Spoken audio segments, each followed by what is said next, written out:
Hi everyone, here's a free decoration tip for Halloween. Don't throw out your old corn stalks because they make great decorations. These I'm going to leave right there in the grow bag, and I'm going to put them on the front porch.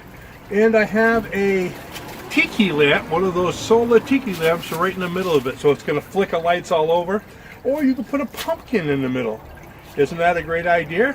Now for those of you that don't have them in grow bags, like over here, I've got a couple stalks. I'm hoping they're in the frame. Got one there and one there. I'm just going to cut those down, tie them together, and tie them to the bottom railing of my porch. So when kids come up, it'll be spooky. Because as you know, corn is scary.